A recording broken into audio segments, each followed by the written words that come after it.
Hi guys, Madison here, ready to talk about the first in the Alex Rider series called Stormbreaker. So I do not own this entire series, and we'll just talk for a minute about it. So the series as a whole, it's about this kid named Alex Rider. He's British. He's basically like a 14-year-old James Bond type of character. He's recruited in this book. He's recruited by the sort of Secret Service people in England to do their sort of spy things. He doesn't really want to, but he's kind of forced to because his uncle just died. His uncle was part of this secret organization, and so they kind of sort of threaten him with like, oh, we'll like make sure that your life is not as fun as it is now, and like send you away to a boarding school if you don't do what we say, which is kind of cool. That it's a little bit like he doesn't want to do it, but he's forced into it. Adds a little bit more interest, I think, than him being like, yeah, woo, we're gonna be Secret Service person, woo, like, and also kind of makes you, and they develop this more in later books, if I remember correctly, kind of makes you question sort of the Secret Service people are really the good guys. And so the series as a whole follows him. Each story has is one whole mission. They're pretty short books. I know this looks kind of thickish, but it's like even the full page isn't even filled up. And it's about, I think it was about 200 and some odd pages. So it's really very short, kind of quick reads. And I don't own the entire series because I found that they get a little bit repetitive. I mean, and that's going to happen. It's kind of hard to keep spy stories fresh and new.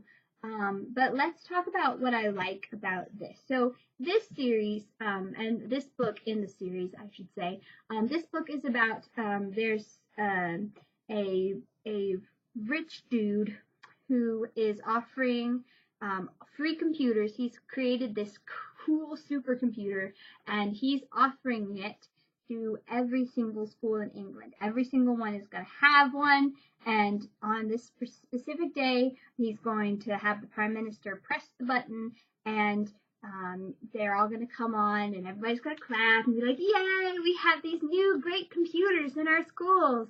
But this guy's a little suspicious. It just seems really weird. And yeah, when you walk into his house, you're automatically like, there's something wrong here. So Alex is sent to go kind of be the test person for this new computer and figure out what's going on at this weird place. So what I like about the series is that it's got all of those classic over-the-top spy tropes. The things that Alex encounters are crazy over the top. Like nobody is going to actually kill you in these, like try to kill you in these specific ways. Nobody is going, well, I mean, the secret plan is slightly realistic, but yet like for the reasons that this person does it, like nobody creates these elaborate plots. But that's part of the fun, of course, and that's part of the fun of, things like James Bond and all those kind of spy sort of things, is that it's so over the top, so blown up, and it's just a lot of fun. And so that's the real great parts about this book, is it's just so imaginative and so this kind of engaging, sort of fun little read to figure out the mystery, figure out what's going on. And Alex is a good, compelling character, I would say. So the reason I own this one is because for some reason they had all of the books except the first one at my local library, so I ended up buying it.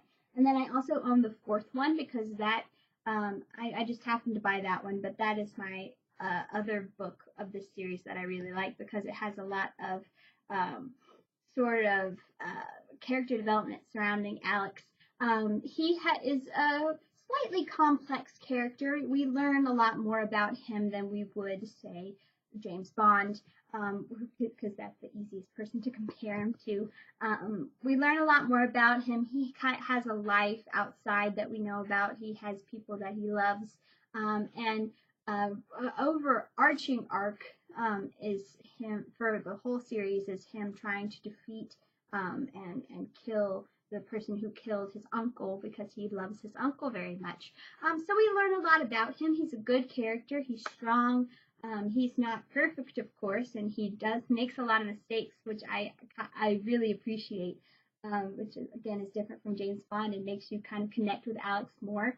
But at the same time, he is extremely competent, and it's just a lot of fun to see him kind of kick everybody to dust and figure things out. It's a lot of fun.